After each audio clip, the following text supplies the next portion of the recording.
como le comentaba al inicio del programa, pues la noticia del día, sin duda alguna, es pues esta nueva quiebra, una quiebra de alguna manera anunciada en las últimas semanas por la empresa Transportes Aeromar. Y bueno, para platicar de este tema nos acompaña Rogelio Rodríguez, el doctor Rogelio Rodríguez, titular de posgrado de la Cátedra de Derecho Aéreo de la UNAM y exdirector adjunto de Transporte y Control Aeronáutico de la extinta DGAC. Rogelio, muy buenas tardes. Mi querido Rogelio Tocayo, te saludo con mucho gusto a ti y a nuestro querido auditorio. Muchas gracias por acompañarnos. Pues, ¿cómo ves de nueva cuenta? Pues una empresa, una aerolínea, pues tiene que dejar de volar, se queda en tierra, pues en una coyuntura pues muy complicada para la aviación comercial.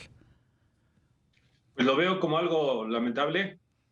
Aeromar es una empresa que surgió en 1987, que fue un extraordinario modelo de negocios de aviación regional con el uso de aeronaves de alta eficiencia, de bajo costo en su oportunidad, Sí, y que hoy sale del mercado a través de un anuncio unilateral donde señala que suspenderá sus operaciones. Esto ligado al emplazamiento que le había hecho de cobro efectivo de sus deudas por parte sustancialmente del Aeropuerto Internacional de la Ciudad de México.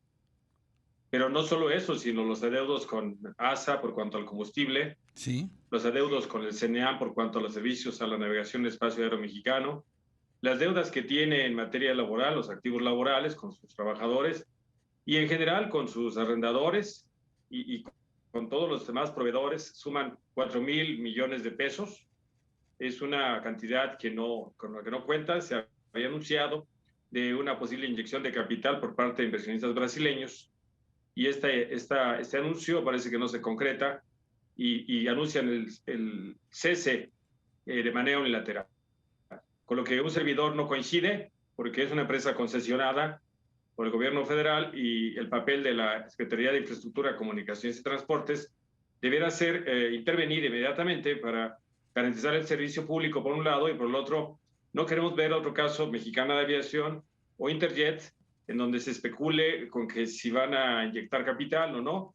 Lo que se debe iniciar es un procedimiento de revocación por parte de la Secretaría de Infraestructura, Comunicaciones y Transportes. El artículo 15, 14 y 15 de la Ley de Aviación Civil así lo señalan. ¿Y con qué fin? Con el fin de ver si efectivamente este demérito financiero es solucionable o no. Y por sí. otro lado, ¿por qué no ver qué va a suceder? ¿Por qué la empresa no fue al concurso mercantil oportunamente? ¿Por qué este anuncio unilateral, mi querido Rogelio? Claro, y sobre todo por lo que nos comentas de que pues su presencia regional de alguna manera, como fue conformándose el mercado, pues tuvo cierta exclusividad, sobre todo en rutas que van al occidente y que pues ahora la incógnita es quién va a cubrir esas rutas que tenía Aeromar. Bueno, inicialmente es, digamos, una falta de oferta en mercados, por ejemplo, como San Luis Potosí, como Aguascalientes, que por las características de los mercados y por las características de las pistas de ciertos aeropuertos, Aeromar cubría con eficiencia, sobre todo con los aviones ATR, que son, insisto, de alta eficiencia. Se ha anunciado por parte de Aeroméxico, por parte de Volaris y por parte de Viva Aerobús, cada uno de acuerdo con sus políticas, el que inicialmente van a procurar proteger a los pasajeros que tenían boletos comprados hasta el 31 de marzo. Y por otro lado, pues que estarán estudiando el cubrir estas rutas que se quedan sin servir y que es una afectación para la conectividad nacional, como bien lo señalas. Es ahí donde insisto que el papel de la Secretaría de Infraestructura, Comunicaciones y Transporte debiera ser más que un mero anuncio unilateral de empresarios que simplemente dicen me retiro. Hay mecanismos de salida, este no es el mejor mecanismo de salida. Claro, llama mucho la atención que pues se deje, digamos que a las fuerzas del mercado el hecho de que haya quebrado o esté en posición pues muy vulnerable una empresa como Aeromar y que pues el gobierno de alguna manera se desentienda del tema. Bueno, justamente para obtener una concesión, una de las cosas fundamentales, concesión de servicios aéreos, es que se acredite la capacidad financiera. Y la capacidad financiera no solo es acreditarse y dejarse así, sino las diversas auditorías que debe realizar la Autoridad Aeronáutica deben garantizar que digamos, solvencia financiera se tiene en efecto así. Y esto debe ser periódico, cuando menos una vez al año, y Sí. cuando se ven síntomas como los que veíamos en Aeromar, digamos, tomar medidas para obligar a garantizar, insisto en esto, que se pueda decir que el servicio público estará a salvo. Esto es que la conectividad por la que recibieron la concesión estará a salvo, y si no, pues el hubiera no existe, pero iniciar el procedimiento de revocación de la concesión quizá 2 años atrás, hasta en tanto, o un año y medio atrás, hasta en tanto la empresa acreditara su solvencia financiera, y más que buenas promesas o propósitos, como hemos visto, acciones efectivas para saber que hay inyección de capital, que se van a un concurso mercantil o un Chapter 11, como lo hizo Aeroméxico, y que hay medidas efectivas para solventar esta situación, y no mera buena voluntad. Sí, sobre todo porque, Rogelio, en el caso de Aeromar, pues los que vinieron siguiendo el tema, pues sabían de que desde 2018 comenzó a tener problemas de liquidez, las negociaciones que se estaban dando con las firmas de arrendamiento de los aviones, pues no estaban prosperando, y pues la bola de nieve creció hasta que llegó hasta lo que ocurrió el día de hoy. Sí, bueno, es multifactorial. Se habla del efecto pandemia, esto es cierto, pero es uno de tantos factores. Uno de los factores fundamentales fue la planeación de flota, fue la falta de revisión de algunas de las rutas que estaban atendiendo, fue incluso el tema de no cuidar la armonía entre sus egresos, Sí, su capítulo de egresos, sus ingresos, e incluso una estrategia quizá de reducción para rearmarse, como sería un Chapter 11, para buscar las rutas en las que eran solventes, mantenerse y reprogramar el desarrollo de algunas otras rutas, incluso rectificando algunos equipos aéreos, que es otro de los temas. Fueron cambiando a modelos Embraer, una transición que es muy costosa, sí. altamente costosa, no solo porque el cambio de equipo en sí mismo, sino porque entraña tener dos tipos de capacitación, dos tipos de centros de simulación, a pilotos, a sobrecargos, a mecánicos, a personal técnico aeronáutico en lo general.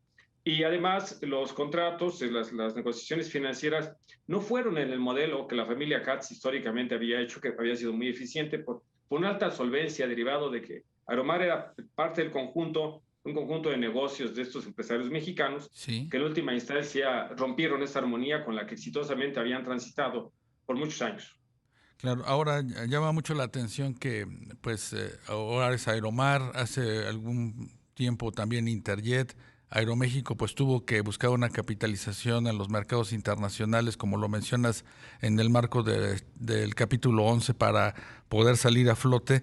Y, pues, contrariamente a lo que ocurrió en otros países, pues el gobierno no apoyó a su aviación comercial durante la pandemia. Sí, bueno, eso es inevitablemente un hecho. Antes tendríamos que recordar también por justicia mexicana de aviación, que también Sí, es cierto. fue esta empresa de las tres emblemáticas más grandes del mundo que dejamos llegar hasta donde se encuentra, un estado de quiebra inminente, y este rescate de la marca y las especulaciones que se han dado. Pero es porque, Rogelio, querido tocayo, el Estado mexicano, por más que lo hemos recomendado, no se ha trazado una política aeronáutica, una política integral, transeccional, donde se garantice, por ejemplo, una revisión de esta simetría entre aeropuertos que cobran mucho y operadores aéreos que no los pueden pagar. ¿Qué es lo que está pasando ahora? Que hay adeudos con el AICM, las TUAs están altísimas, esto es una realidad, Sí. los servicios aeroportuarios y complementarios son muy altos, los costos de Intuplane en el consumo de combustible, de aviación, que en sí mismo es caro y que hace al Aeropuerto de Servicios Auxiliares, lo único que hace es suministrar el servicio de suministro de combustible.